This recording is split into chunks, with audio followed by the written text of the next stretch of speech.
Hello friends, welcome to RK tutorial. ఈరోజు మనం TET paper 1లో భాగంగా మే 30, 2024 సంవత్సరం షిఫ్ట్ 1లో జరిగినటువంటి టెట్ పేపర్ 1లో ఉన్నటువంటి కొన్ని క్వశ్చన్లకు ఆన్సర్ చూద్దాం మనము. ఇందులో భాగంగా మొదటి క్వశ్చన్ ఏమందంటే, రమేష్ ఉదయం 7:15 పాఠశాలకు వెళ్ళాడు. మధ్యాహ్నం 1:05 ఇంటికి తిరిగి వస్తే స్కూల్లో గడిపినటువంటి సమయము నిమిషాలలో ఎంత అన్నాడు. చాలా ఈజీ క్వశ్చన్ ఇది. మనకేముంది ఇక్కడ, ఉదయం 7:15 పాఠశాలకు వెళ్తే ఎప్పుడు వచ్చిన వాళ్ళవాడు 1:05 ఇంటికి రావడం జరిగింది అనమాట. అప్పుడు ఉండేటువంటి మొత్తం కాలం ఏం చేయాలి, మనం నిమిషాలు చెప్పాలంటే మనము. అయితే 7:15 అంటే మనకి ఎటువంటి నెక్స్ట్ కాలం ఎంత, 8 గంటలు అనమాట. దాని తర్వాత 9 గంటలు, తర్వాత 10 గంటలు, తర్వాత 11 గంటలు, తర్వాత 12 గంటలు. ఇక్కడ 12 నుంచి తర్వాత 1 గంట వస్తుంది. ఇక్కడ 12 తర్వాత 1 గంట, తర్వాత ఏముంది ఇక్కడ, తర్వాత 1:05 ఇక్కడ. మరి మొత్తం నిమిషాలు చెప్తే ఏమొస్తుంది మనకి, 7:15 నుంచి 8 గంటలకు అయ్యేటువంటి నిమిషాలు ఎన్ని ఇక్కడ మనకు 45 నిమిషాలు ఇక్కడ. 8 నుంచి 9కి అయ్యేటువంటి మొత్తం నిమిషాలు ఎన్ని, ఒక గంట అంటే 60 నిమిషాలు, ప్లస్ 9 నుంచి 10కి ఎంత 60 నిమిషాలు, 10 నుంచి 11 కూడా 60 నిమిషాలు, 11 నుంచి 12 కూడా ప్లస్ 60 నిమిషాలు, తర్వాత 12 నుంచి 1 గంటకు 60 నిమిషాలు, ప్లస్ ఎంత మళ్ళీ ఇక్కడ 5 నిమిషాలు. ఇక్కడ మొత్తం గుర్తు ఎంత వస్తుంది, 60 + 60 + 60 + 60, 65లో మొత్తం 300 అవుతుంది. 300 ప్లస్ ఒక 45 ఎంత, 345 ప్లస్ ఒక 5 ఇక్కడ మొత్తం ఎంత అంటే 350 నిమిషాలు అనమాట. మనకి గంటలు అడగలేదు, నిమిషాల్లో ఎంత అన్నాడు. కాబట్టి ఎంత అంటే మనము 350 నిమిషాలు అవుతుంది అనమాట. చూడండి, రెండో క్వశ్చన్ ఏముందంటే, 50 మరియు 90ల మధ్య గరిష్ట కనిష్ట ప్రధాన సంఖ్యల మధ్య భేదం ఎంత అన్నాడు. అయితే 50 నుంచి 100 మధ్య అనమాట. 50 నుంచి 100 మధ్యలో ఉన్నటువంటి మరి 50కి 100కి మధ్య ఉన్నటువంటి గరిష్ట ప్రధాన సంఖ్య ఏదంటే 89 అనమాట. 50 నుంచి 90 మధ్య ఉన్నటువంటి గరిష్ట ప్రధాన సంఖ్య 89 అవుతుంది. అదేవిధంగా 50కి 90కి మధ్య ఉన్నటువంటి కనిష్ట ప్రధాన సంఖ్య ఏమవుతుందంటే 53 అనమాట. వీటి మధ్య తేడా ఎంత అన్నాడు. 89 - 57 3 అనమాట. 9లో 3 పోతే 6 వస్తుంది, 8లో 5 పోతే 3 వస్తుంది ఇక్కడ.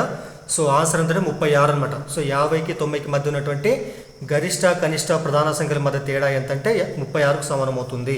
మరి ప్రధాన సంఖ్య అంటే ఏంది, 1 మరియు దానికి అదే కారణాంకం ఉంటే ఆ సంఖ్యలు ఏమంటారంటే ప్రధాన సంఖ్యలు అని అంటారు. మీకు ఇంతకుముందు వీడియో చెప్పడం జరిగింది, అదేవిధంగా ఇప్పుడు ఒకసారి చెప్తా చూడండి ఇక్కడ. ఎగ్జాంపుల్ 2 తీసుకుంటే 2 × 1 అనమాట ఇక్కడ. 2కు 2 కారణాంకం, మరి 1 కారణాంకం, అంతే, వేరే కారణాంకాలు ఏవి కూడా ఉండవు అనమాట. ఒక సంఖ్య తీసుకుంటే వాటికి అదే కారణాంకం కావాలి, ప్లస్ 1 కారణాంకం, 2 కారణాంకాలు, వేరే ఎక్కువ కారణాంకాలు ఉండవు అనమాట. కాబట్టి 50 తర్వాత వచ్చేటువంటి 51 ఏంది, 51 అనేటువంటి ప్రధాన సంఖ్య కాదు.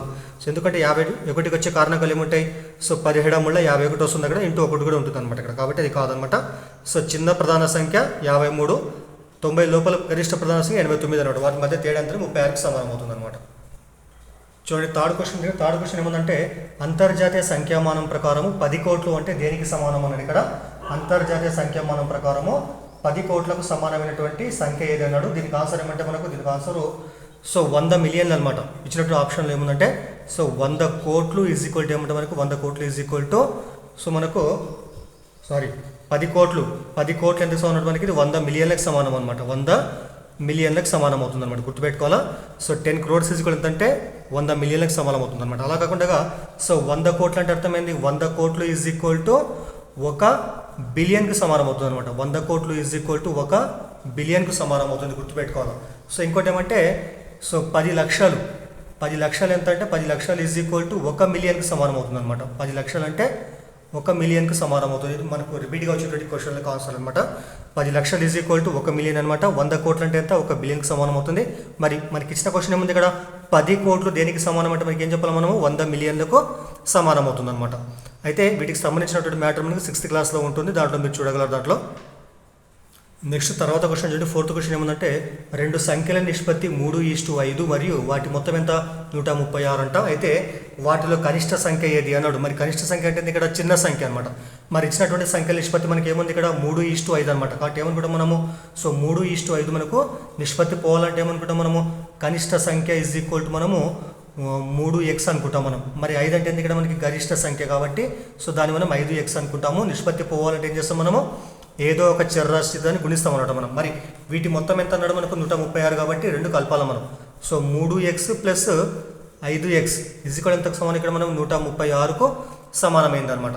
మరి 5x + 3x ఎంత మొత్తం 8xకు సమానం అవుతుంది. 8x ఈజ్ ఈక్వల్ టు 136 అనమాట. యువతలకు భాగిస్తుంది కాబట్టి x ఈజ్ ఈక్వల్ టు 136/8 అనమాట. క్యాన్సిల్ చేస్తే 8 × 8 8 × 8 ఇక్కడ 5 ఉంటుంది, ఇక్కడ 56 అవుతుంది. 8 × 56 అప్పుడే మనకు వచ్చిన వాల్యూ అంటే ఎక్స్ విలువ 17 వచ్చింది అనమాట. మనకేం కావాలి, మనకి కనిష్ట సంఖ్య కావాలి కాబట్టి కనిష్ట సంఖ్య మనకి ఎంత ఉంది, ఇక్కడ 3x ఉంది ఇక్కడ. సో 3 × x అంటే మనకు వచ్చిన విలువ ఎంత 17. కాబట్టి సో 17 ముళ్ళ ఎంత చెప్పింది ఇక్కడ 51కి సమానం అవుతుంది అనమాట. కాబట్టి ఇచ్చినటువంటి ఈ నిష్పత్తిలో మనకు కనిష్ట సంఖ్య ఎంత అంటే 51కి సమానమైంది అనమాట. నెక్స్ట్ తర్వాత 5వ క్వశ్చన్ చూడండి. 5వ క్వశ్చన్ ఏమందంటే ప్రిన్సిపాల్ రంజని 27 మీటర్ల 30 సెంటీమీటర్ల పొడవు గల ఒక రిబ్బన్ను ప్రతి అమ్మాయికి 30 సెంటీమీటర్ల ముక్కను ఇస్తే అమ్మాయిల సంఖ్య ఎంత అన్నాడు. ఇక్కడ ఏముంది ఇక్కడ, సో ప్రిన్సిపల్ ఏం చేసిందంట 27 మీటర్ల 30 సెంటీమీటర్ల పొడవు రిబ్బన్ను ఒక్కొక్క విద్యార్థికి అంటే ఒక్కొక్క అమ్మాయికి 30 సెంటీమీటర్ల చొప్పున పంచుతూ పోతే ఆ వచ్చేటువంటి అమ్మాయిల సంఖ్య మొత్తం అమ్మాయిల సంఖ్య ఎంత అన్నాడు ఇక్కడ. అయితే ఏంది ఇక్కడ మనకు, సో మొత్తం రిబ్బన్ యొక్క పొడవు ఎంత, ఇక్కడ మనకు మొత్తం రిబ్బన్ యొక్క పొడవు ఎంత అంటే సో 27 మీటర్ల సో 30 సెంటీమీటర్లు అంట. మీకు తెలుసు ఆల్రెడీ 1 మీటర్ అంటే ఎంత, 1 మీటర్ అంటే మనకు 100 సెంటీమీటర్లకు సమానం అనమాట. కాబట్టి 27 మీటర్లు అంటే ఎంత అవుతుంది మనకు, సో 2700 సెంటీమీటర్లు అవుతుంది. ప్లస్ ఎంత ఉంది ఇక్కడ 30 సెంటీమీటర్లు. సో 27 మీటర్ల 30 సెంటీమీటర్లు అంటే మొత్తం ఎంత పొడవు అంటే మనకు అది ఎంతకు సమానం అంటే 2730 సెంటీమీటర్లకు సమానం అనమాట. ఇది ప్రిన్సిపల్ దగ్గర ఉన్నటువంటి మొత్తము ఆ యొక్క రిబ్బన్ యొక్క మొత్తం పొడవు అనమాట. అయితే ఏమైంది ఇక్కడ మనకి ఒక్కొక్క అమ్మాయికి ఎంత పంచింది, ఇక్కడ 30 సెంటీమీటర్లు పంచింది అనమాట. అప్పుడు ఏం చేస్తాం మనము, ఈ మొత్తం రిబ్బన్ యొక్క పొడవుని ఏం చేస్తామంటే మనము 2730ని మనము 30 చేత భాగించాలన్నమాట. మనకు అప్పుడు వచ్చేటువంటి విలువ ఏమంటే మొత్తము అమ్మాయిల సంఖ్య వస్తుంది. ఇక్కడ ఇప్పుడు చూడండి, ఇక్కడ సో 0 క్యాన్సిల్ అయిపోతుంది. ఇక్కడ మళ్ళీ 3 ఉంది ఇక్కడ. సో 3 × 3 3 × 9 27, తర్వాత 3 × 3 అప్పుడు మనకు వచ్చే విలువ ఏంటంటే 91. కాబట్టి సో ఒక్కొక్క అమ్మాయికి 30 సెంటీమీటర్లు చొప్పున పంచితే అక్కడ ఉన్నటువంటి మొత్తం అమ్మాయిల సంఖ్య ఏంటంటే 91 అమ్మాయిలు అనమాట మొత్తం. సో మొత్తం అమ్మాయిల సంఖ్య ఏంటంటే 91కి సమానం అవుతుంది. కావాలంటే చూసుకోవచ్చు మీరు. 91 × ఒక అమ్మాయికి ఇచ్చిన బిడ్డ 30 అనమాట. 91 × 13 వస్తుంది. సో 3 × 3 3 × 9 27, ఒక 0. సో 2730 సెంటీమీటర్లు అనమాట. ఇలా చేస్తాం మనం. చూడండి నెక్స్ట్ 6th క్వశ్చన్ ఏమందంటే 4, 6 మరియు 9 అంకెలను ఉపయోగించి ప్రతి అంకెను ఒకసారి మాత్రమే తీసుకోవడం ద్వారా సాధ్యమయ్యేటువంటి 3 అంకెల సంఖ్య ఎంత అన్నాడు ఇక్కడ. అయితే గుర్తుపెట్టుకోండి, సో n అంకెలు తీసుకొని సో n అంకెలు ఉన్నటువంటి సంఖ్యలు ఏర్పడేటువంటి వాటి సంఖ్య మొత్తం ఏంటంటే మనకు n ఫ్యాక్టోరియల్ అనమాట. మరి n ఫ్యాక్టోరియల్ ఏం రాస్తాం మనం, దీన్ని విడగొడితే ఏమొస్తుంది, సో n ఇంటూ ఈ విధంగా రాస్తాం అన్నమాట మనం. n-1 తర్వాత ఇంటూ n-2 ఈ విధంగా తగ్గించుకుంటూ పోతాం. లాస్ట్ మనం 1 వచ్చే వరకు రాసుకుంటూ పోతాం అన్నమాట మనము. సో ఆ విధంగా మనకి ఏమి ఇచ్చింది ఇక్కడ, సో 1 2 3 మనకి ఇచ్చినట్టు అంకెలు ఎన్ని మనకి ఇక్కడ అంకెలు మొత్తం మనకు సో 3 ఉన్నాయి. సో 3 అంకెలు వచ్చే 3 అంకెలు గల సంఖ్యలు ఏర్పడేటువంటి సంఖ్య ఎంతంటే మనకు 3 ఫ్యాక్టోరియల్ అనమాట. సో మరి ఏం చేయాలి మనము, 3 ఫ్యాక్టోరియల్ అంటే మనం ఫస్ట్ ఏం చేయాలి, మనం 3 ఉంటే 3 రాస్తాం. 3 కంటే ఒకటి తగ్గించాలి మనం, ఇంటూ 2 అనమాట. దాని తర్వాత ఏం రాస్తాం మనము, 2 కంటే ఒకటి తక్కువ అంటే 1 అనమాట. ఈ విధంగా సో 3 × 2 × 1 అనమాట. 3 × 2 6, 6 × 6 అనమాట. కాబట్టి సో 3 అంకెలు ఉపయోగించి మనము 3 అంకెలతో ఏర్పడేటువంటి సంఖ్యలు రాయగలిగేటువంటి వాటి సంఖ్య ఎంతంటే మనకు 6 వస్తుంది అనమాట. ఇది గుర్తుపెట్టుకోండి. దయచేసి వీడియోని లైక్ చేయండి, షేర్ చేయండి, అదేవిధంగా మీ ఫ్రెండ్స్కు ఫ్యామిలీ మెంబర్స్కు షేర్ చేయండి. అదేవిధంగా ఛానల్ని కూడా సబ్స్క్రైబ్ చేయండి. సో ఇవన్నీ కూడా క్వశ్చన్లు మనకు టెట్ పేపర్ 1లో వచ్చినటువంటి క్వశ్చన్లు ఇవన్నీ కూడా. వీటికి నేను ఆప్షన్ రాయడం లేదు, ఎందుకంటే సో టైం ఎక్కువ తీసుకుంటుంది కాబట్టి నేను డైరెక్ట్ మీకు ఆన్సర్ చెప్పేస్తున్నా. సో గమనించగలరు విద్యార్థులు. అయితే ఇక్కడ చూడండి 7th క్వశ్చన్ ఏముందంటే 1/3 - 2/5 ఉంది. ఇక్కడ వీటి విలువ ఎంత అన్నాడు. చాలా సింపుల్ క్వశ్చన్ చూడండి. ఇక్కడ మనకి 2 భిన్నాలు ఉన్నాయి కాబట్టి సో 1/3 - 2/5 రాసుకుంటాం మనం. సింపుల్గా ఏం చేస్తాం మనము, ఫస్ట్ హారాలను మనం కాసా కట్టాలి మనం. సింపుల్ ఇంటూ చేస్తే ఏమొస్తుంది, 3 × 5 = 15. సో 3 × 5. నెక్స్ట్ అడ్డగుణకరం 5 × 1 5 - 3 × 2 అంటే ఇక్కడ 6 వస్తుంది. మళ్ళీ 5లో 6 పోకటి ఏం చేస్తాం మనము, -1 రాస్తాం మనం. 5లో 6 పోదు కాబట్టి ఏం చేస్తాం మనం, మైనస్ రాస్తాము. 6లో 5 పోతే 1 వస్తున్నాడు /15. సో ఇది ఆప్షన్లో ఉందన్నమాట. కాబట్టి మనకి ఇచ్చినటువంటి ఆన్సర్ ఏంటంటే -1/15. సో నెక్స్ట్ 8th క్వశ్చన్ చూడండి. 8 ఏమంటే క్రింది వాటిలో ఏ సంఖ్య 8 చేత నిశ్శేషంగా భాగించబడుతుంది అన్నాడు. అయితే మనం ఏం చేస్తాం, మనము 8 చేత భాగించబడాలంటే కంపల్సరీ ఏం చేస్తాం మనం, ఇచ్చినటువంటి సంఖ్యలో మనము సో 1లు 10లు 100లు ఈ 3 స్థానాల్లో ఉన్నటువంటి విలువలు ఏవైతే మనకు 8తో భాగించబడతాయో ఆ మొత్తం సంఖ్య కూడా మనకు 8 చేత భాగించబడుతుంది అనమాట. అయితే మొదటిది ఏముంది ఇక్కడ, సో మొదటి దాంట్లో మనకు 3 స్థానాలు మనకి 828 ఉంది కాబట్టి చూడాలి మనం. సో 8 × 8/8 అనమాట. 8తో భాగించాలి మనము. సో 8 × 8 8 ఇక్కడ 2 పోదు కాబట్టి 8 0 0 తీసుకుంటాం మనము. 2 ఉంటుంది, 2 పక్కన 8 అని 28 వచ్చింది ఇక్కడ. 28 అంటే 8 కన్నా రాదు కాబట్టి ఏం చేస్తాం మనం, ఇది 8 చే భాగించబడదు అనమాట. అదేవిధంగా సెకండ్ తీసుకుంటే ఏముంది ఇక్కడ 484 ఉంది. దీన్ని కూడా 8తో భాగిస్తే ఏమొస్తుంది, 8 × 8 8 6 48. నెక్స్ట్ 4 ఉంది ఇక్కడ. 4 అంటే అర్థమైంది ఇక్కడ 8 ఎకరంలో రాదు, అది శేషంగా మిగులుతుంది. కాబట్టి 8 0 0 తీసుకుంటే మనకు 4 శేషంగా మిగులుతుంది. కాబట్టి ఇది కూడా మనకి 8 చేత భాగించబడదు అనమాట. సో థర్డ్ తీసుకుంటే 8 24 ఉంది ఇక్కడ. సో బై 8 చే భాగిస్తే ఏమొస్తుంది 8 ఎకం 8 8 ఎకం 8 ఇక్కడ. సో 2 ఉంది కాబట్టి ఏం చేస్తాం మనం 8 కంటే చిన్నది కాబట్టి 8 0 0 తీసుకుంటాం మనం. 2లో 0 పోతే 2 ఉంటుంది, 2 పక్కల 4 వస్తే 24, 8 ముళ్ళ 24 అనమాట. కాబట్టి ఇది మనకు 8 ఎకంలో పోయింది, శేషం మనకు 0 వచ్చింది. కాబట్టి సో మూడవ ఆప్షన్ ఏదైతే ఉంటుందో 81,824 అనేటువంటిది 8 చేత భాగించబడుతుంది అనమాట. అదేవిధంగా ఫోర్త్ తీసుకుంటే ఏముంది ఇక్కడ, సో 108 ఉంది ఇక్కడ. మళ్ళీ ఇది కూడా 8తో భాగిస్తే సో 8 ఎకం 8 8 ఎకం 8 ఇక్కడ 2 ఉంటుంది, 28 అంటే 28 8 ఎకంలో రాదు కాబట్టి అది కూడా మనకి 8 చేత భాగించబడదు. సింపుల్గా గుర్తుపెట్టుకోండి, ఇచ్చినటువంటి ఎంత పెద్ద సంఖ్య అయినా కానీ మనకు 1, 10, 100 ఈ 3 స్థానాల్లోని విలువను ఏం చేయాలి మనము 8తో భాగించుకుంటే శేషం 0 వస్తే అది 8 చేత భాగించబడుతుంది ఆ మొత్తం అంకె కూడా. సో నేను ఇక్కడ మీకు క్యాన్సల్ చేయడం జరిగింది, మీరు కావాలంటే భాగారం కూడా చేసుకోవచ్చు మనం ఈ విధంగా. మనం సో 824 రాసుకొని సో దాన్ని మనము 8తో భాగించుకుంటాం మనం ఇట్లా. సో 8 ఎకం 8, సో ఇక్కడ 2 దించుకుంటాం మనము, 8 0 0 తర్వాత సో 2 వస్తే 4 వస్తుంది, 8 ముళ్ళ 24 అన్నమాట. ఈ విధంగా కూడా చేయొచ్చు అన్నాడు మనం. సో నెక్స్ట్ 9th క్వశ్చన్ ఏముందంటే రామచంద్ర కాపరేకర్ నంబర్ ఏది అన్నాడు. కాపరేకర్ నంబర్ లేదా కాపరేకర్ స్థిరాంకం అనమాట. మీరు సింపుల్గా గుర్తుపెట్టుకోవాలా, 6174 ఏమంటారంటే కాపరేకర్ నంబర్ అని అంటారు, కాపరేకర్ స్థిరాంకం అని అంటారు అనమాట. ఇది మనకు ఆన్సర్ అనమాట. కాపరేకర్ స్థిరాంకం అంటే 6174 అనమాట. అదేవిధంగా 1729 ఏమంటారు, రామానుజన్ సంఖ్య అంటారు దీన్ని. రామానుజన్ సంఖ్య అంటేనేమో 1729, కాపరేకర్ స్థిరాంకం అంటేనేమో 6174 అనమాట. నెక్స్ట్ తర్వాత 10వ క్వశ్చన్ ఏముందంటే క్వింటాల్లోని గ్రాముల సంఖ్య ఎంత అన్నాడు. మీకు తెలుసు ఆల్రెడీ. సో ఒక క్వింటా అంటే ఎంత అయిపోయింది, ఒక క్వింటా అంటే మనకు సో 100 kgలకు సమానం అనమాట. 100 kgs ఈజ్ ఈక్వల్ టు 1 క్వింటాకు సమానం అవుతుంది అనమాట. అయితే మనకు తెలుసు ఆల్రెడీ 100 ఇంటూ 1 kg అంటే ఎంతకు సమానం, 1 kg అంటే మనకు 1000 గ్రాములకు సమానం. కాబట్టి కేజీ దగ్గర ఏం రాస్తాను నేను, సో 1000 గ్రాములను రాస్తున్నాను అనమాట. 1000 గ్రామ్స్ అనమాట. 1 ఇంటూ 1 1 వస్తుంది ఇక్కడ. 1 2 3 4 5 జీరోస్ కాబట్టి 1 2 3 4 5 జీరోస్ ఉన్నాడు. నెక్స్ట్ గ్రామ్స్ అనమాట. కాబట్టి సో 1 క్వింటా అంటే ఎంత ఇక్కడ మనకు 1,00,000 గ్రాములకు సమానం అవుతుంది అనమాట. 1 క్వింటా ఈజ్ ఈక్వల్ టు 1,00,000 గ్రాములకు సమానం అవుతుంది. ఇది మీరు గుర్తుపెట్టుకోవాలి. తర్వాత 11th క్వశ్చన్ చూడండి ఏముందంటే ఇక్కడ రవి తన కారులో ప్రతి 3 రోజులకు 5 లీటర్ల పెట్రోల్ నింపితే సెప్టెంబర్ మాసంలో నింపేటువంటి పెట్రోల్ లీటర్ల సంఖ్య ఎంత అన్నాడు. అయితే చూడండి ఇక్కడ మనకు తెలుసు ఆల్రెడీ సెప్టెంబర్ మాసంలో ఉండేటువంటి మొత్తం రోజుల సంఖ్య ఏంటంటే 30 రోజులు అనమాట. అయితే మనం ఏం చేయాలి, మనము 3 డేస్ ఒకసారి 5 లీటర్ ఇక్కడ మనకి. కాబట్టి సెప్టెంబర్ మాసంలో 3 డేస్నిగా విభజిస్తే మనము ఎన్ని 3 డేస్ వస్తాయి మనకి ఇక్కడ, ఎన్ని 3 డేస్ యొక్క సంఖ్య వస్తుందో చూద్దాం ఇక్కడ మనం. సో 13 ఏం చేయాలి మనము 3 చేత భాగించాలి మనం. అంటే 3 డేస్ కలిపి ఒక భాగంగా తీసుకుంటే మనము అటువంటి 3 డేస్ అనేటువంటి మనకి ఎన్ని భాగాలు వస్తాయి 30 రోజులు అంటే. సో 30 నెలలు మనం 3 చేత భాగించాలి మనం. కాబట్టి అప్పుడు ఏమొస్తుంది మనకి, సో 3 ఎక్కం 3 3 10ల 30 అనమాట. అంటే 10కి సమానం ఇక్కడ. అంటే అర్థమైంది ఇక్కడ సెప్టెంబర్ మాసంలో 3 డేస్ అనేది మనకు మొత్తము 10 3 డేస్ వస్తాయి. కాబట్టి సో వాటి మొత్తం సంఖ్య దగ్గర 10కి సమానం అవుతుంది అనమాట. కాబట్టి మరి ఒక 3 డేస్కి వచ్చేటువంటి పెట్రోల్ సంఖ్య ఎంత, పెట్రోల్ యొక్క లీటర్ల సంఖ్య ఎంత 5 లీటర్ అనమాట. మరి 3 డేస్లకు నింపేటువంటి పెట్రోల్ యొక్క లీటర్ల సంఖ్య ఎంత, సో 10 ఇంటూ సింపుల్గా 5 ఇక్కడ మనం 15 ఎంత అయిపోయింది, సో 50 లీటర్లు అనమాట. కాబట్టి సెప్టెంబర్ మాసంలో రవి నింపేటువంటి మొత్తము పెట్రోల్ యొక్క లీటర్ల సంఖ్య ఎంత మనకి ఇక్కడ 50 లీటర్లకు సమానం అవుతుంది అనమాట. నెక్స్ట్ 12th క్వశ్చన్ చూడండి. 12th క్వశ్చన్ ఏముందంటే ఏ ఈజ్ ఈక్వల్ టు -3 అయితే సో ఏ ఇంటూ ఏ -3 -8 యొక్క విలువ ఎంత అన్నాడు. సో దీంట్లో ఏం చేద్దాం మనము, ఏ ఉన్న దగ్గర -3 ప్రతిక్షేపిద్దాం మనం. ఏముందంటే so A into A -3 is equal -8 అన్నాడు. వీటి విలువ కావాలి మనకు. ఏ అంటే ఎంత చెప్పండి ఇక్కడ -3 కాబట్టి -3 ఇంటూ ఏ అంటే ఇక్కడ మళ్ళీ కూడా -3 మైనస్ ఆఫ్ మళ్ళీ 3 ఉంది ఇక్కడ. సో ఏ అంటే -3 అదేవిధంగా ఉంది ఇక్కడ. తర్వాత నెక్స్ట్ ఏముంది ఇక్కడ -8 ఇక్కడ. 2 గుణించాలి మనం ఇక్కడ. -3 సో -3 కలిపితే ఏమొస్తుంది మనకు -6 వస్తుంది ఇక్కడ బ్రాకెట్లో. కాబట్టి మొత్తం మనం కలపాలి మనం. -3 కలిపితే మనకు -6 వస్తుంది. తర్వాత ఏమైంది ఇక్కడ -8 ఇక్కడ. తర్వాత ఏం చేయాలి మనం, 2 గుణించాలి మనం. మైనస్ ఇంటూ మైనస్ ప్లస్ అవుతుంది. 3 6ల 18 మైనస్ ఎంత 8. కాబట్టి 18 - 8 చెప్పండి ఇక్కడ 10 వస్తుంది అనమాట. కాబట్టి so A is equal to -3 అయితే ఏ ఇంటూ ఏ -3 -8 యొక్క విలువ ఎంతంటే 10కి సమానం అవుతుంది అనమాట.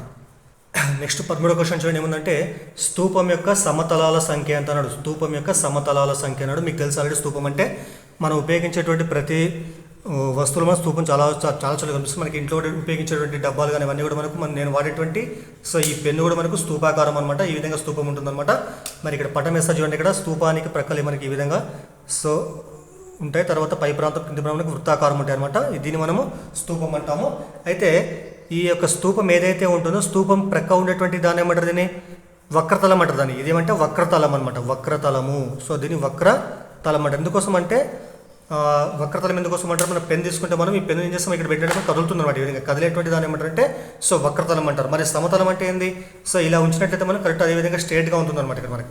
సో ఈ పై ప్రాంతము కింది ప్రాంతం రెండు కూడా మనకి ఏ విధంగా ఉన్నాయి, ఇక్కడ మనకి వృత్తాకారం ఉంటాయి, సమతలంగా సాఫ్గా ఉంటాయి ఇక్కడ మనకి. కాబట్టి వాటిని ఏమంటారంటే సమతలాలని అంటారు. కాబట్టి స్తూపం యొక్క సమతలాల సంఖ్య ఎంతంటే సో 2 అనమాట. పై ప్రాంతం కింది ప్రాంతం 2 ఉంటాయి కాబట్టి 2 కూడా మనకు సమతలాలు అవుతాయి. కాబట్టి వీటి యొక్క సంఖ్య ఎంతంటే మనకు 2కు సమానం అవుతుంది అనమాట. సో నెక్స్ట్ తర్వాత 14వ క్వశ్చన్ చూడండి. 14వ క్వశ్చన్ ఏమందంటే 12 సెంటీమీటర్లు ఇంటూ 10 సెంటీమీటర్లు కొలతలు దీర్ఘ చతురస్రం యొక్క చుట్టూ కొలత ఎంత అన్నాడు ఇక్కడ.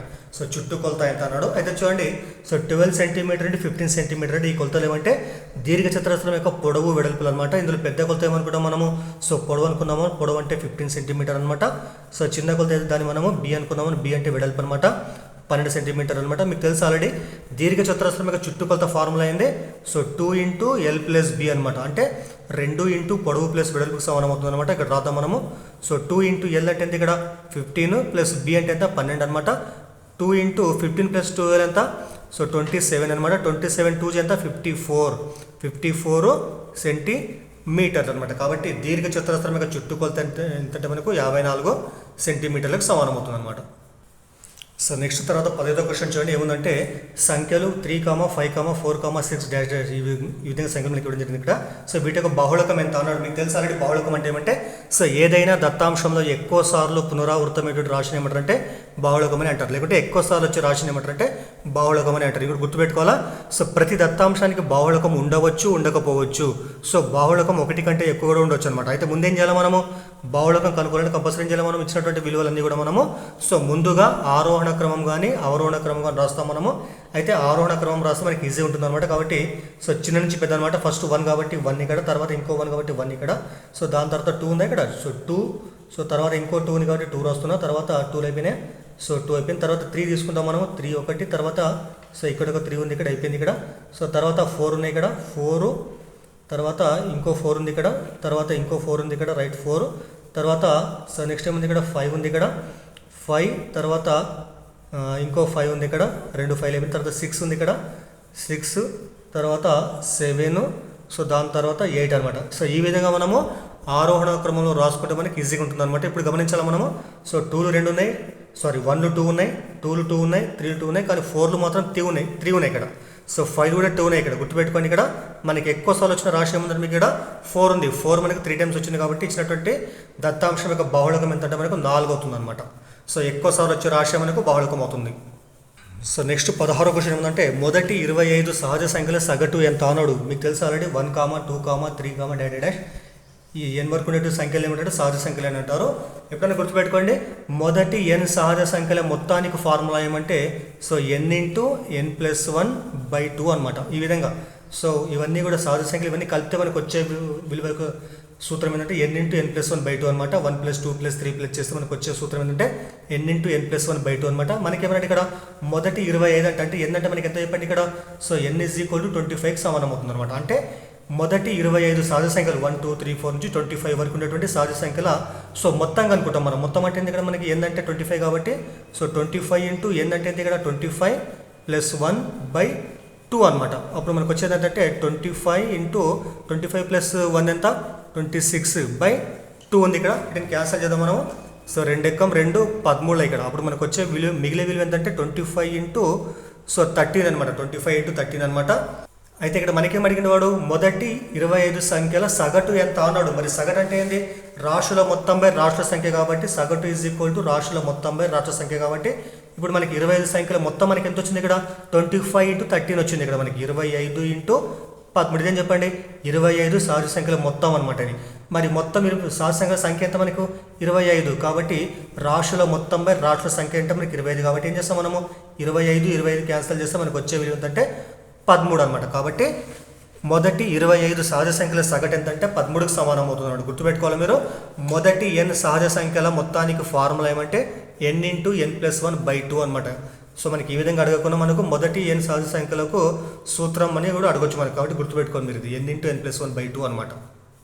సో తర్వాత నెక్స్ట్ క్వశ్చన్ ఏమందంటే బహుముఖిల కోసం ఆయిలర్ సూత్రం ఏది అన్నాడు. ఇక్కడ బహుముఖిల కోసము ఆయిలర్ సూత్రం ఏది అన్నాడు. అయితే మనకు డైరెక్ట్ ఆయిలర్ సూత్రం ఇవ్వకుండా మనకు కొద్దిగా మార్చి ఇక్కడ ఇవ్వడం జరిగింది అన్నాడు. మనకి మీకు తెలుసు ఆల్రెడీ ఆయిలర్ సూత్రం ఏంటంటే F plus V is equal to ఈ ప్లస్ 2 అనమాట. ఇది యాక్చువల్గా ఆయిలర్ యొక్క సూత్రం అనమాట.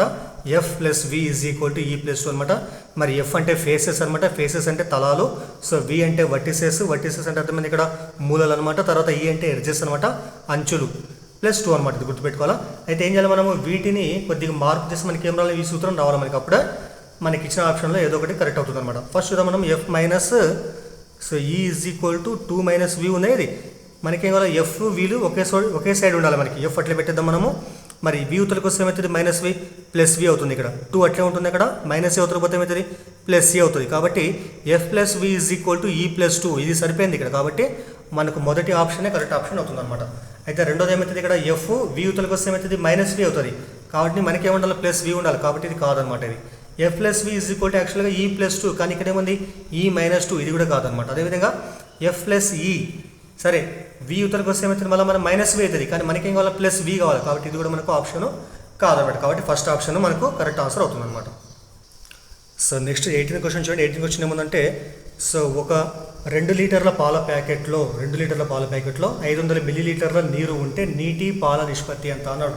అయితే మీకు తెలుసు ఆల్రెడీ 2 లీటర్లు ఏం చేస్తాం మనము, మిల్లీలీటర్లు మార్చుకుంటే ఏమొస్తుంది మనకి, 1 లీటర్ అంటే ఎంత, 1000 మిల్లీలీటర్లకు సమానం. కాబట్టి 2 లీటర్స్ అంటే ఎంత మనకు, 2000 మిల్లీలీటర్లకు సమానం అనమాట. దీంట్లో ఏముంది, ఇక్కడ మనకు 500 మిల్లీలీటర్ల నీరు ఉన్నాయంట. కాబట్టి ఏం చేస్తాం మనం, మైనస్ 500 చేస్తే అప్పుడు మనకు వచ్చేది అంటే సో 1500 మిల్లీలీటర్ల మనకు పాలు ఉంటాయి ఇక్కడ. సో 2 లీటర్ల పాల ప్యాకెట్లో మనకు 1500 మిల్లీలీటర్ల పాలు ఉంటే 500 మిల్లీలీటర్లు ఏముంది ఇక్కడ, సో నీరు ఉంటుందన్నమాట. అయితే మనకేం అడిగిన వాడు, సో నీటి పాల నిష్పత్తి ఎంత అన్నాడు. మరి ఫస్ట్ ఏం చేయాలి, నీరు తీసుకోవాలి. ఫస్ట్ నీరు, తర్వాత సో పాల నిష్పత్తి. నీరు ఎంత ఉంది ఇక్కడ, 500 ఈస్టు పాల యొక్క విలువ ఎంత, 1500 అనమాట. వీటి నిష్పత్తి ఎంత అన్నాడు. మరి 500 ఈస్టు 1500, దీని ఏం రాసుకోవచ్చు మనము, 500/1500 రాసుకోవచ్చు మనం. క్యాన్సల్ చేస్తే 500 ఒకట్ల 500 మూల అంటే ఎంత మీకు ఏమొచ్చింది ఇక్కడ, 1/3 వచ్చింది అనమాట. 1/3 అన్నా ఒకటే, లేకపోతే సో 1:3 అన్నా కూడా ఒకటే అనమాట. కాబట్టి పాల ప్యాకెట్లో నీటి పాల నిష్పత్తి ఎంత అంటే 1:3 అవుతుంది అనమాట. సో తర్వాత 19వ క్వశ్చన్ ఏమంటే 0.125కి సమాన భిన్నం ఏది అన్నాడు. మరి 0.125 అంటే ఇక్కడ మనకి దశాంశ భిన్నం అనమాట. సో 0.125 దశాంశ భిన్నము.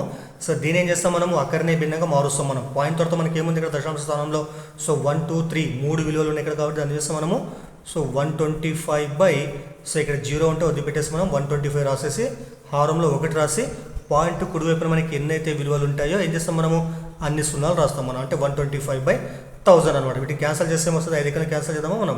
సరే ఇక్కడ 25 ఎకరం తీసుకోవచ్చు, 25 5ల 125, 25 4ల 100 0 ఇక్కడ. అంటే 5/40 వచ్చింది. మళ్ళీ క్యాన్సల్ చేస్తే 5 ఎకం 5 ఎంబులు అనమాట. అంటే మనకు వచ్చే ఆన్సర్ అంటే 1/8 అనమాట. ఇది ఆప్షన్లో ఉంది కాబట్టి మనకు దీనికి సమానమైన భిన్నం ఏదంటే 1/8 అవుతుంది అనమాట. తర్వాత 20 క్వశ్చన్ చూడండి ఏముంది ఇక్కడ. సో 2⁵ ఇంటూ 5⁵5/10⁵5 అన్నాడు. అయితే మనకు ఒక ఫార్ములా ఉంటుంది. So a⁴m into b⁴m. దీని ఏం రాసుకుంటాం మనము, 2 యొక్క భూములు వేరే ఉండి ఘాతాంకాలు సేమ్ ఉంటే సో a ఇంటూ b రాసి మొత్తానికి ఘాతంగా m గా రాసుకోవచ్చు మనం. కాబట్టి ఇక్కడ m అంటే మనకు 5 ఉంది, a అంటే 2 ఉంది, మళ్ళీ b అంటే 5 ఉంది. ఇక్కడ దీనిలాగా రాస్తే ఏమొస్తుంది మనకు, so 2 × 5 whole to the power of 5 వస్తుంది. బై ఎంత ఉంది ఇక్కడ, సో 10⁵5 ఉంది. మళ్ళీ సార్ 2 5 ఎంత 10⁵5 వస్తుంది ఇక్కడ. బై ఇక్కడ సో 10⁵5 అనమాట. కాబట్టి సో 10⁵5 ఒకట్ల 10⁵5 ఒకట్ల క్యాన్సల్ మనకి ఏమొస్తుంది అప్పుడు 1/1 అంటే 1కి సమానం అనమాట. కాబట్టి సో వీటి మొత్తం విలువ ఎంత సమానం మనకి 1కి సమానం అవుతుంది అనమాట. సో తర్వాత 21 క్వశ్చన్ చూడండి, సింపుల్ క్వశ్చన్ చూడండి. షడ్భుజిలోని భుజాల సంఖ్య ఎంత అన్నాడు. మీకు తెలుసా షడ్భుజి అంటే అర్థమైంది, షడ్భుజి అంటే మనకు 6 భుజాలతో ఏర్పడేటువంటి బహుభుజి అనమాట. మనకి ఈ విధంగా ఉంటుంది షడ్భుజి అంటే. సో ఇది షడ్భుజి అనమాట. ఈ షడ్భుజి భుజాల సంఖ్య ఎంత మనకి, మన పేర్లు ABCDEF అనుకుంటే మనకు ఇది 1 2 3 4 5 6. కాబట్టి భుజాల సంఖ్య మొత్తం ఎంత మనకు 6కి సమానం. గుర్తుపెట్టుకోవాలా, చతుర్భుజి అంటే 4, పంచభుజి అంటే 5, షడ్భుజి అంటే 6, సప్తభుజి, అష్టభుజి, నవభుజి, దశభుజి అనమాట. ఈ విధంగా. సో 22వ క్వశ్చన్ ఏమి చూడండి ఇక్కడ, రాంబస్లోని సౌష్ఠవ రేఖల సంఖ్య ఎంత అన్నాడు. మీకు తెలుసు ఆల్రెడీ సౌష్ఠవ రేఖ అంటే సో ఏదైనా ఒక పటాన్ని 2 సమాన భాగాలకు విభజించే రేఖ ఏమిటంటే సౌష్ఠవ రేఖ అని అంటారు. మరి రాంబస్లోని సౌష్ఠవ రేఖల సంఖ్య ఏంటంటే ఇట్లా తీసుకున్నాం మనం. రాంబస్ అంటే మనకు రాంబస్ ఈ విధంగా ఉంటుందన్నమాట. ఇది యాక్చువల్గా రాంబస్. సరే ఇది క్రాస్ వచ్చింది. సో అన్ని భుజాలు సమానం ఉండాలి. ఇక్కడ అన్ని భుజాలు సమానంగా తీసుకుంటాం మనము. ఇది యాక్చువల్గా రాంబస్ అనమాట. అన్ని భుజాలు సమానం ఉంటాయి, కానీ అన్ని కోణాలు సమానం ఉండవు. ఇక్కడ ఎదుటి కోణాలు మాత్రమే సమానం ఉంటాయి అనమాట. సో దీనికి వచ్చేటువంటి సౌష్ఠవ రేఖల సంఖ్య ఏంటంటే కర్ణాలు ఎంబడి వస్తాయి మనకి ఇక్కడ. సో ఇదొక సరే ఇట్లా గిద్దాం మనం. ఇట్లా ఈ కర్ణం వెంబడి వచ్చేటటువంటి ఒక సౌష్ఠవ రేఖ అవుతుందన్నమాట. అప్పుడు ఏమైతే రెండు భాగాలు ఒక దాంతో ఏకీభవిస్తాయి అనమాట. అదేవిధంగా సో ఈ కర్ణాలు కూడా కలిపితే మనకు వచ్చేది ఏమంటే అది కూడా మనకు ఒక సౌష్ఠవ రేఖ అవుతుందన్నమాట. మనకు వచ్చేటువంటి రాంబస్ యొక్క సౌష్ఠవ రేఖల సంఖ్య ఏంటంటే మనకు సో 2 మొత్తం. కాబట్టి ఈ విధంగా గీస్తాం మనం. అలా కాకుండా చతురస్రం తీసుకుంటే సో ఇది చతురస్రం అనమాట. అన్ని కోణాలు సమానం ఉంటాయి కాబట్టి సో వీటికి వచ్చే సౌష్ఠవ రేఖలు 1, 2, 3, 4 అనమాట. గుర్తుపెట్టుకొని ఈ విధంగా వస్తుంది అనమాట. సో తర్వాత 23 క్వశ్చన్ చేయడం ఏముందంటే ఇక్కడ చతురస్రం నిర్మించడానికి 36 సెంటీమీటర్ల పొడవైన తీగను ఉపయోగిస్తే దానికి వైశాల్యం ఎంత అన్నాడు. చూడండి, ఒక తీగ ఉందంటే మనకి దానికి ఒక పొడవు ఎంత మనకి ఇక్కడ సో 36 సెంటీమీటర్లు అనమాట. దీని చేసిన వాడు 36 సెంటీమీటర్ పొడవైన తీగను వాడు ఒక చతురస్రంగా మలిచిందంట వాడు. మరి చతురస్రంగా మలిసే ఈ తీగ ఏమని చెప్పండి. ఇక్కడ ఈ తీగ అనేటువంటి మనకి ఏమైందంటే చతురస్రం యొక్క చుట్టుకొలతకు సమానమైంది అనమాట. ఈ తీగ యొక్క మొత్తం పొడవు చతురస్రం యొక్క చుట్టుకొలతకు సమానమైంది. చతురస్రం యొక్క చుట్టుకొలత ఫార్ములా ఏంది. సో ఈ భుజం పొడవు ఏ ఏ ఏ ఏ అనుకుంటే మనం దీని యొక్క చుట్టుకొలత ఫార్ములా ఏమంటే 4a అనమాట. 4 ఇంటూ భుజం ఎంతకు సమానం మొత్తం ఇది 36కు సమానం అనమాట. దాని నుంచి ఏ ఎంత వస్తుంది అప్పుడు 4తో భాగిస్తారు కాబట్టి a = 36/4 అనమాట. 4 ఎక్కం 4 9 36 కాబట్టి సో 9. సో ఏ యొక్క విలువ ఎంత మనకు 9 సెంటీమీటర్లకు సమానమైంది అనమాట. మరి చతురస్రం యొక్క వైశాల్యం ఫార్ములా అయింది. సో భుజం ఇంటూ భుజం ఏ ఇంటూ ఏ అనమాట. మరి ఏ ఇంటూ ఏ అంటే మనకి ఏమొస్తుంది. సో 9 ఇంటూ 9 9 ఎంత చెప్పండి 81 చదరపు సెంటీమీటర్లు. కాబట్టి 36 సెంటీమీటర్ల పొడవైనటువంటి తీగను ఉపయోగించి చతురస్రం ఏర్పాటు చేస్తే ఆ చతురస్రం యొక్క వైశాల్యం ఏంటంటే 81 చదరపు సెంటీమీటర్లకు సమానమైంది అనమాట. సో దయచేసి వీడియోని లైక్ చేయండి, అదేవిధంగా మీ ఫ్రెండ్స్కి ఫ్యామిలీ మెంబర్స్కి షేర్ చేయండి, అదేవిధంగా ఛానల్ని సబ్స్క్రైబ్ చేయండి. సో ఇందులో భాగం చివరి క్వశ్చన్ ఏముందంటే సో క్రింది వాటిలో ఖచ్చిత వర్గ సంఖ్య కానిది అన్నాడు. మనకి ఇచ్చిన ఆప్షన్లలో ఆప్షన్ ఏమంటే 2, 3, 0, 1 అనమాట. మరి ఇది ఎందుకోసం ఖచ్చిత వర్గ సంఖ్య కాదంటే వీటికి ఏం చేయాలి మనము. సో భాగాహార పద్ధతిలో ఈజీగా మనము వర్గమూలం కనుక్కున్నాం మనము. సో మొదటి 2 అంకెలపైన బారు, తర్వాత 2 అంకెలపైన బారు పెట్టేస్తాం మనము. 23 ఉన్నాయి ఇక్కడ. సో 23కి దగ్గరకు వచ్చేటటువంటి వర్గమూలం ఏముంటుంది ఇక్కడ. సో 4 4 16, ఎందుకంటే 5 5 ఎంత 25 కాబట్టి 4 4 16 తీసుకుంటాం మనము. అప్పుడు మనకు వచ్చే విలువ ఏంటంటే 13 6 పోతే 7 వస్తుంది ఇక్కడ. సో 0 1 అనమాట. ఇక్కడ 4 కలిపితే ఏమొస్తుంది ఇక్కడ సో 8 వస్తుంది అనమాట. సో తర్వాత నెక్స్ట్ ఏం చేస్తాం మనం 8 పక్కలు ఎంతైతే విలువ రాస్తున్నామో అదే విలువ వచ్చి గుణిస్తాం అనమాట మనం. ఫర్ ఎగ్జాంపుల్ 8 పక్కలు నేను ఇక్కడ 7 రాసిన అనుకోండి, దాన్ని దేంతో గుణించాలి మనం 7తో గుణించాలి మనం. అప్పుడు ఏమొస్తుంది 87 7 మీకు ఎంత వస్తుందంటే 609 వస్తుంది. సో దీనికి సరిపోవట్లేదు. అదే కాకుండా 8 పక్కలు 8 రాసిన అనుకోండి, సో దీన్ని దేంతో గుణించాలా 7తో గుణించాలి. అప్పుడు మనకు వచ్చే విలువ ఏంటంటే సో 704 వస్తుంది. కాబట్టి దీనికంటే కూడా ఇది పెద్దగా ఉంది కాబట్టి ఇదేమో చిన్నగా ఉంది, ఇదేమో పెద్దగా ఉంది. మనకు శేషము 0 రావడం లేదు. ఫర్ ఎగ్జాంపుల్ మనం 8 తీసుకుంటే మనకి ఏమొస్తుంది 8 తీసుకుంటే మనం ఇక్కడ 8 వస్తుంది. ఇక్కడ 8 8 8 జా 704 అనడం మనకు వచ్చే ఆన్సర్ అంటే -3 అనమాట. కాబట్టి ఇక్కడ మనకు 2 3 0 1 కాకుండా సో 2 3 0 మనకి ఎంత తక్కువ పడింది, ఇంకా మనకి 3 తక్కువ పడింది. కాబట్టి ఏం చేస్తాం ఇక్కడ మనం ఒకవేళ 4 ఉండింటే 2 3 0 4 ఉంటే ఏమైంది ఖచ్చితంగా వర్గ సంఖ్య అయ్యేది. కానీ ఇక్కడ మనకి ఏముంది 2 3 0 1 ఉండడం వల్ల అది వర్గ సంఖ్య కావడం లేదు కాబట్టి ఇది మనకు ఆన్సర్ అవుతుంది అనమాట. సో ఇది సో టెట్ పేపర్ 1లో భాగంగా May 30, 2025లో జరిగినటువంటి షిఫ్ట్ 1 పేపర్కి ఆన్సర్ అనమాట. సో దయచేసి వీడియోని లైక్ చేయండి, షేర్ చేయండి, అదేవిధంగా సో మీ ఫ్రెండ్స్కు ఫార్వర్డ్ చేయండి, అదేవిధంగా ఛానల్ని సబ్స్క్రైబ్ చేయండి. సో తర్వాత వీడియోలో సో మిగతా షిఫ్ట్ ఉన్నటువంటి క్వశ్చన్లకు ఆన్సర్ చూద్దాం. Thank you.